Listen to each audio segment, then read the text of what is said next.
শ্ৰী শ্ৰী দক্ষিণপাট ছটাই আশ্ৰমিক সত্ৰৰ সত্ৰাধিকাৰ জগন্নাথ দেৱগোস্বামীয়ে বাসুদেৱ আধ্যাত্মিক শিক্ষাৰ প্ৰচাৰ আৰু প্ৰসাৰৰ বাবে বিদ্যালয় মহাবিদ্যালয়ত আধ্যাত্মিক শিক্ষাৰ ওপৰত গুৰুত্ব প্ৰদান আৰু ভাদ মাহৰ প্ৰস্তুতিলৈ ৰাইজলৈ আদৰণি জনায়। পূব যোৰহাটৰ ছটাই দক্ষিণপাট সত্ৰৰ ডেকা সত্ৰাধিকাৰ জগন্নাথ দেৱগোস্বামীয়ে শ্ৰী শ্ৰী বাসুদেৱ আধ্যাত্মিক শিক্ষাৰ সেৱা সমিতিৰ উদ্যোগত অসমৰ বিভিন্ন জিলাৰ লগতে বিদ্যালয় মহাবিদ্যালয়ত আধ্যাত্মিক শিক্ষাৰ প্ৰচাৰ আৰু প্ৰসাৰৰ উদ্দেশ্যে ইতিমধ্যে শিক্ষা প্ৰদানত গুৰুত্বপূৰ্ণ ভূমিকা পালন কৰি আহিছে। উল্লেখ্য যে এইজন ডেকা সত্ৰাধিকাৰে সত্ৰৰ শিশু কিশোৰৰ ছাত্ৰৰ সমান্তৰালভাৱে গুণগত শিক্ষা বিস্তাৰ কৰি আধ্যাত্মিক শিক্ষাৰ জৰিয়তে মানৱ সম্পদ গঢ়াৰ ভেটি সুদীৰ্ঘ কৰি তুলিছে। অন্যহাতে সমাজৰ বাবে কাম কৰি ভাল পোৱা সত্ৰাধিকাৰ জগন্নাথ দেৱগোস্বামীয়ে নিজৰ আৱাসত গঢ়ি তুলিছে গণেশ মন্দিৰ, সত্ৰৰ আৱাসত আয়ুক্ষ ফাৰ্মাচিষ্ট অৱ আয়ুৰ্বেদিক ইনষ্টিটিউট। আৰু মন কৰিবলগীয়া যে এইজন ডেকা সত্ৰাধিকাৰে সমাজৰ বিভিন্ন সময়ত শিক্ষা বিস্তাৰ অৰ্থে নিজৰ কৰ্ম সম্পাদন কৰি সত্ৰৰ মাজতে সীমাবদ্ধ নাথাকি সমাজৰ হৈ দায়িত্ব পালন কৰি আহিছে। ভাদ মাহৰ পূৰ্ণ প্ৰস্তুতিৰে সত্ৰৰ পূৰ্বৰ দৰে এইবাৰো কাৰ্যসূচী পালন কৰি পবিত্ৰ ভাদ মাহৰ আদৰণি সম্ভাষণ জনাইছে। জয়জাতে ইলেক্ট্ৰনিক মিডিয়াৰ যোগেদি আমি সমূহ অসমবাসীক আমাৰ ভাদ মাহৰ আগতীয়াকৈ আমি শ্ৰদ্ধা জ্ঞাপন কৰি অলপ যাচিছোঁ।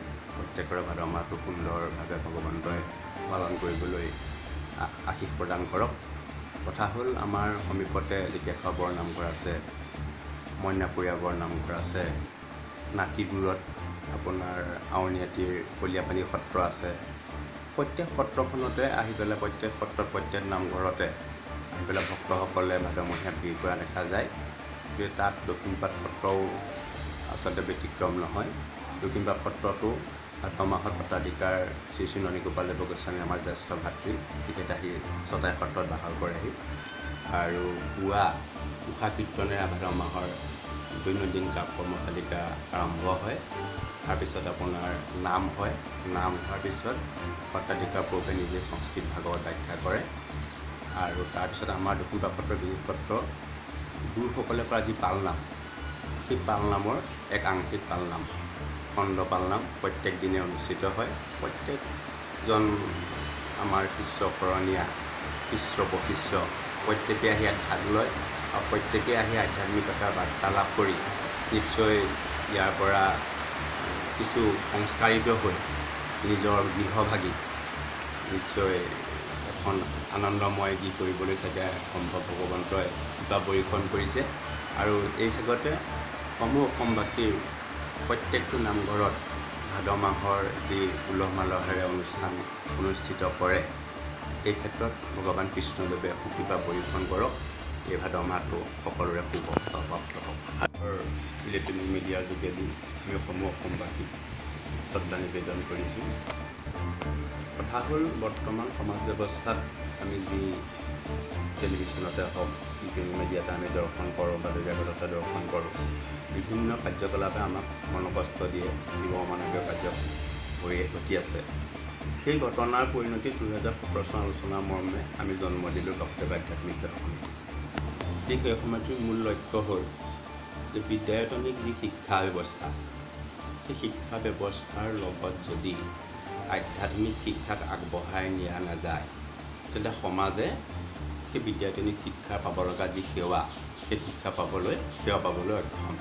গতিকে আমি ভাবিছোঁ যে আধ্যাত্মিক শিক্ষাটো আমাৰ বিদ্যালয়সমূহত, কলেজসমূহত আমি বাধ্যতামূলক কৰাৰ এটা চিন্তা চৰ্চা কৰি আমি গঠন কৰিলোঁ বাসুদেৱ আধ্যাত্মিক সেৱা সমিতি, যাৰ যোগেদি 1 ঘণ্টা হওক, 1.5 ঘণ্টা হওক, বছৰেকত 1টা হওক, 2টা হওক, 3টা হওক, প্ৰত্যেকখন বিদ্যালয়ত আমি আধ্যাত্মিক ক্লাছ, নৈতিকতাৰ ক্লাছ আমি নিজেই বিনা বেতনে দি আহিছোঁ। আৰু তাৰ এটাই লক্ষ্য যে আমাৰ যুৱক যুৱতীসকলে এটা ভাল ফলাফল পোৱাৰ উপৰিও নিজক দেৱগুণেৰে বিভূষিত কৰক, বৌদ্ধিক গুণেৰে বিভূষিত কৰক, যাৰ যোগেদি আমাৰ সমাজ ব্যৱস্থাত সৰ্বলোক হিতায় আছে, সকলোৰে শুভফল প্ৰাপ্তি হ'বৰ কাৰণে, সকলোৰে ভালৰ কাৰণে যাতে আমাৰ প্ৰজন্মই কৰ্ম কৰিব পাৰে, প্ৰত্যেকৰ পৰা যে আমাৰ সমাজে সেৱা আশা কৰিব পাৰে, সেই লক্ষ্য আগত ৰাখি আমি মানৱ সম্পদ গঢ়াৰ লক্ষ্য ৰাখি আমি বাসুদেৱ আধ্যাত্মিক সেৱা সমিতি গঠন কৰা হৈছে। এই বাসুদেৱ সেৱা সমিতি কিমান চনৰ পৰা আপুনি আৰম্ভ কৰিছে? 2018 চনৰ ফেব্ৰুৱাৰী মাহত প্ৰথম শ্ৰেণী আমগুৰি হাইস্কুলতে আমি কাৰ্যসূচী শুভাৰম্ভ কৰা হৈছিল। আৰু অসমৰ বিভিন্ন প্ৰান্তত লখিমপুৰেই হওক মৰিয়নিয়ে হওক মাজুলী যোৰহাট গোলাঘাটত আমি অনুষ্ঠান কৰি আহিছোঁ। খালি চৰকাৰী একোটা সুবিধা নোপোৱাৰ কাৰণে বা অনুমতি নোপোৱাৰ কাৰণে আমি কিছু জেগাত অৱশ্যে অসুবিধাৰ সন্মুখীন হৈছোঁ। কিন্তু আমাৰ যি সংকল্প, আমাৰ যি লক্ষ্য, সেই লক্ষ্য দেখি বিদ্যালয়সমূহে বিভিন্ন কলেজে আমাক সহযোগিতা আগবঢ়াইছে। এয়া আমাৰ অসমবাসীৰ কাৰণে, আমাৰ সেৱা সমিতিৰ কাৰণে শুভ লক্ষণ। আমাৰ এটাই মাত্ৰ সন্তান, উঠি অহা প্ৰজন্ম ভাতৃত্বত বোলেৰে বান্ধ খাব লাগে, যাৰ যোগেদি ঐক্য সংহতি একত্ৰিত মনোভাৱেৰে সকলোৱে সমাজত সুস্থ এখন সমাজত বসবাস কৰিব পাৰে। এইটো আমাৰ পৰম লক্ষ্য। এতিয়া যোৰহাট নগৰৰ ভিতৰত আপোনাৰ কোনোবা সগৌৰৱে ক'ব পাৰোঁ আমাৰ উজ্জ্বল নক্ষত্ৰ, যি আমাৰ জগন্নাথ বৰুৱা কলেজ। আমি যোৱা বছৰ তাত এটি ক্লাছ কৰিবলৈ সুবিধা পালোঁ। আৰু তাৰ কাষতে চাৰিআলি দুপাৰে গাৰ্লছ গপ্ততো আমি ক্লাছ কৰিছোঁ। আৰু তৰাজান হাইস্কুলতো আমি বাসুদেৱ সহায়ক সমিতিৰ ক্লাছ কৰিবলৈ আমাক সুবিধা প্ৰদান কৰিছে। গতিকে আমি ভাবিছোঁ প্ৰত্যেকেই আমাক সুবিধা দিব, আৰু যাৰ যোগেদি আমাৰ সমাজত ঘটি থকা যি অসূয়া অশান্তি, এই আমাৰ হৃদয়তো কাম ক্ৰোধ লোভ মোহ মন মাৎসৰ্য যি আসুৰি প্ৰবৃত্তিসমূহ আহে, তাক নিৰাকৰণ কৰিব পৰা এটাই উপায় আছে, সেয়া হ'ল আধ্যাত্মিক চেতনা। আৰু এই ক্ষেত্ৰত আমি চৰকাৰৰ পৰা চৰকাৰে কি পদক্ষেপ ল'ব লাগে বুলি ভাবিছে? এই ক্ষেত্ৰত আমি মুখ্যমন্ত্ৰী মহোদয়ক আমি অৰ্পণ কৰিছোঁ ফাইল। তেখেতে কৰ্মটো বৰ সুন্দৰ হৈছে বুলি আমাৰ আগত শলাগো লৈছে। কিন্তু বৰ্তমানলৈকে আমাৰ একো চৰকাৰে সুবিধা পোৱা নাই। আমাক তেওঁলোকে অনুমতি প্ৰদান কৰিব লাগে, তেতিয়া বিদ্যালয়সমূহো আমাক সুবিধা প্ৰদান কৰাৰ ক্ষেত্ৰত সচেষ্ট হ'ব। আৰু আমি গাঁঠিৰ টকা খৰচ কৰি আমি আগবাঢ়ি গৈ আছোঁ। যদি চৰকাৰে আমাক অনুদান আগবঢ়ায় এই ক্ষেত্ৰত, তেতিয়াহ'লে আমাক কৰ্ম কৰিবলৈ আৰু উদ্যম আমাৰ সেৱা সমিতিৰ সকলো চৰকাৰে সহায় পালে বহুতো আগবঢ়াই নিবলৈ সুবিধা হ'ব। আৰু আপোনালোকৰ দক্ষিণপাটৰ অসমৰ এটা নাম আছে। হয়, এই দক্ষিণপাট সত্ৰৰ বেদ শিক্ষা যুৱকসকলক মানে পাঠদান কৰাই আছে, এই সম্পৰ্কত আপুনি কি ক'ব? কিমানজন ছাত্ৰ আছে? আৰু 2018 চনমানৰ পৰাই দক্ষিণপাট সত্ৰত বিদ্যালয় প্ৰতিষ্ঠা হৈ আছে। বৰ্তমান প্ৰায় 12জন ষ্টুডেণ্ট আছে।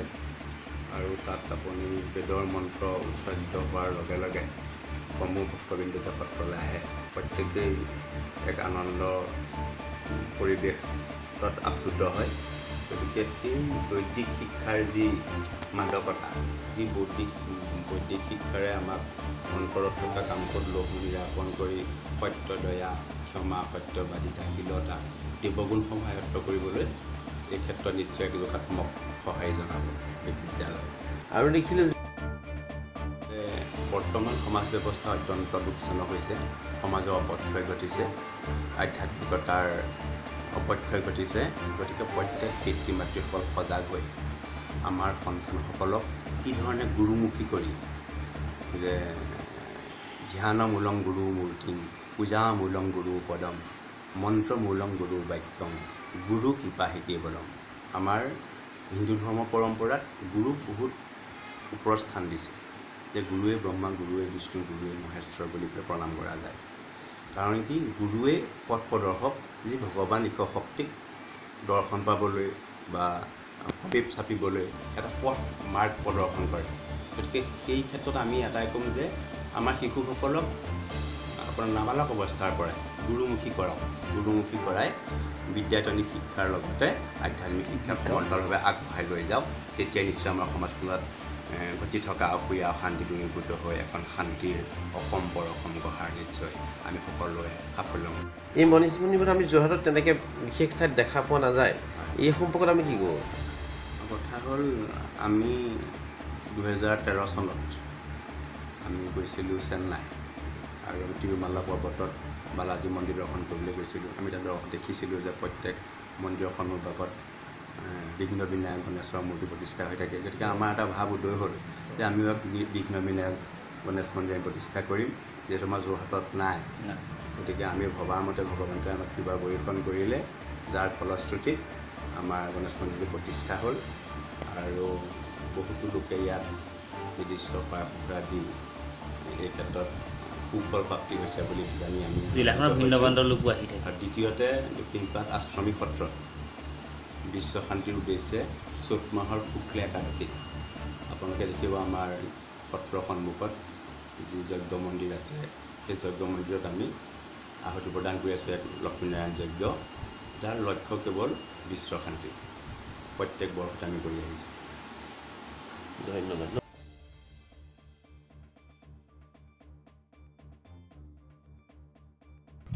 টিয়কৰ পৰা বিৰাজ কুমাৰ বৰা ৰিপৰ্ট অসম টুডে।